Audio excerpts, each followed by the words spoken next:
The 2025 Formula One season continues to deliver one surprise after another, and the Miami Grand Prix was no different. What many expected to be a routine race quickly turned into one of the most chaotic and emotionally charged weekends of the year. From a stunning McLaren victory to the heartbreak of a Brazilian retirement and internal tension at Ferrari reaching a boiling point, the Miami GP had it all. Lewis Hamilton left the circuit visibly furious. Oscar Piastri cemented himself further as the man to beat, and Gabriel Bortoleto's weekend ended in bitter disappointment. The drama unfolded lap after lap, and what was supposed to be just another race quickly became one of the most talked-about events of the season. From the very start, Miami made it clear it wouldn't be a calm Sunday drive. As the lights went out, Max Verstappen made a clean getaway and immediately closed the door on Lando Norris, forcing the McLaren off track and down to 6th place. It was a bold, aggressive move, but McLaren didn't flinch. In fact, it seemed to spark something even stronger in them. Despite the early setback, McLaren proved once again that their race pace is currently unmatched. Oscar Piastri began reeling in Verstappen with a calm but persistent pressure. He didn't rush the overtake, but studied the Red Bull driver's every move, waiting for the perfect moment. That moment came on lap 14, when Piastri dived down the inside and made the move stick with authority, taking the lead of the race. Just 3 laps later, Lando Norris also got his revenge on Verstappen, moving his way back up into second and securing a dominant 1-2 for the team from Woking. Not even a virtual safety car period could interrupt their rhythm. George Russell tried to make use of that moment to climb higher, but he had to settle for third. Verstappen, who had led early on, found himself outpaced and eventually slipped to fourth. It was a surprising result for someone who had taken pole the day before and had just become a father for the first time. What should have been a weekend of celebration ended in frustration. For McLaren, this was their 3rd consecutive victory with Piastri, and the way he handled the race is starting to make the rest of the grid nervous. The Australian is showing maturity, consistency and speed, and with each race he solidifies his position as the championship leader. While McLaren shined at the front, the rest of the field had its own stories to tell, some inspiring, some unfortunate. In the middle of the pack, Gabriel Bortoleto was doing his best to secure points for Sauber after starting from 13th. His drive was solid, showing the kind of determination that made him such a promising talent. But all of that came to a crushing halt on lap 33 when a power unit failure forced him to retire. It was a hard blow for the rookie, especially after putting together a respectable weekend. Farther ahead, Verstappen still seemed on track for a podium finish, even after being overtaken by both McLarens. But the race took another twist when the virtual safety car was deployed on lap 27. Russell and Mercedes capitalized on the timing, jumping ahead of the Red Bull driver. Verstappen never managed to claw the position back, and it became clear that in Miami, the RB21 just didn't have the pace to match its rivals. Despite a late push, Verstappen had to accept a 4th-place finish. His car seemed to lack grip and stability in key moments, and no strategy adjustment could fix that. Bortoleto's DNF and Verstappen's struggles reshaped the podium picture. But while some drivers were falling behind or retiring, the drama at Ferrari was only just beginning, and this time it wasn't about the car. It was about communication, trust and frustration boiling over between teammates. Lewis Hamilton, who had been having a steady race on medium tires, closed in on Charles Leclerc, who was on the harder compound. Naturally, Hamilton had more pace at that stage and expected the team to let him through. Instead, Ferrari hesitated. Lap after lap, Hamilton stayed behind Leclerc, losing precious tire life and time. The longer he remained trapped, the more obvious his frustration became, until it finally exploded over team radio. "This is not good teamwork," he said bluntly, making it clear he didn't support the team's call to keep him behind. It took repeated calls and pressure for Ferrari to finally give Hamilton the green light, but by then his tires were already degraded, and the performance advantage was gone. When he finally made the overtake, there was no reward left.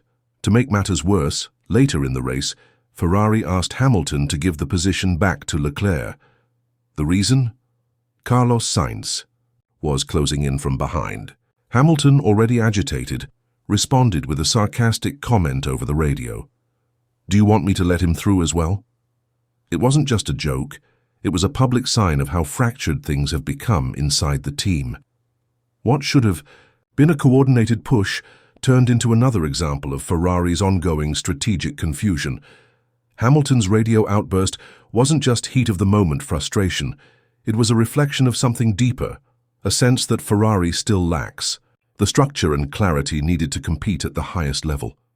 Hamilton has always been a driver who wants to understand the plan, manage the details, and execute flawlessly.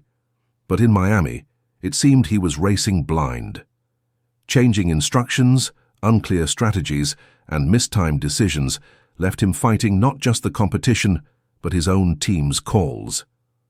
Even tire management, which could have saved part of the race, got out of hand because of how long he was held behind Leclerc. The communication breakdown highlighted Ferrari's lack of leadership in key moments. The team's bet on a new era with Hamilton was supposed to bring order and championship aspirations, but instead, it has brought growing tension. The big question now is whether this partnership can survive the full season, let alone the contract. With McLaren surging, Red Bull unpredictable, and Mercedes finding rhythm, Ferrari looks stuck in a strategic maze. Hamilton arrived at Ferrari with the hope of helping the team return to greatness. But so far, the experience has been far from what he envisioned. Once again in Miami, the team failed to offer him a race plan that made sense from start to finish. And for a driver who has spent most of his career at the top, dealing with these issues is not just frustrating, it's exhausting. As Piastri lifted another trophy, and Norris celebrated a return to form, Hamilton left the paddock with a look of quiet rage and the noise of internal debate growing louder. Ferrari, already under immense pressure due to their legacy, now has to manage the expectations and frustrations of a 7-time world champion who doesn't hide his dissatisfaction. Leclerc, who shares the same machinery, seems to have adapted better to the uncertainty, taking things in stride. But Hamilton questions, pushes back, and reacts in real time. That difference in personality is starting to show publicly. What should have been a united effort is slowly becoming a cold war inside the red garage. And this is just the beginning of the season. If Ferrari wants to challenge for titles, they need more than just a fast car. They need decision-making that's timely, clear, and consistent. Without that, not even Hamilton's brilliance will be enough to carry them forward. Meanwhile, Piastri looks more and more like the complete package. He drives with precision, speaks with confidence, and wins with consistency. As he leads the standings, the contrast with Ferrari's internal battles becomes even more stark. While Piastri is overtaking champions, Hamilton is fighting his own teammate just to be released. The situation couldn't be more symbolic of where each team stands. And now, all eyes are on what happens next. Will Ferrari fix the cracks before they become a crisis? Will McLaren continue this dominant form? Can Verstappen bounce back after an underwhelming weekend? And what lies ahead for Bortoleto, whose talent still shines despite the setbacks? These are the stories shaping the 2025 season. The answers are still being written, on the track, in the garages, and over the radio waves that carry both victory and frustration. After the race, the paddock was buzzing not just with the surprise results, but with the implications of what they meant for the championship moving forward. Oscar Piastri's third win in a row puts him squarely at the top of the driver standings, and it's not just the number of victories that's impressive, it's how he's achieving them. Calm, confident, and in control, Piastri is starting to build the kind of momentum that separates champions from contenders. The fact that he outperformed both Norris and Verstappen, two proven heavy hitters, only adds weight to his rise. Piastri didn't inherit these wins through luck or chaos. He earned them through precision and raw pace. And McLaren as a whole continues to shock everyone. They've turned what was once a midfield car into a race winner in a matter of months. Their upgrades are working, their strategy is clicking, and the synergy between drivers and engineers is clear. Even when Norris was pushed off at the start and dropped to 6th, the team never panicked. They stuck to the plan, relied on tyre, strategy and race pace, and climbed back to the front. Norris's second place was a vital recovery, showing that McLaren now has two drivers who can consistently challenge for podiums. But while McLaren surges ahead, other teams are struggling to find their rhythm. Red Bull, for example, looked unusually vulnerable. Max Verstappen, despite starting from pole and leading early on, just couldn't keep the pace in race conditions. His frustration was visible during and after the race.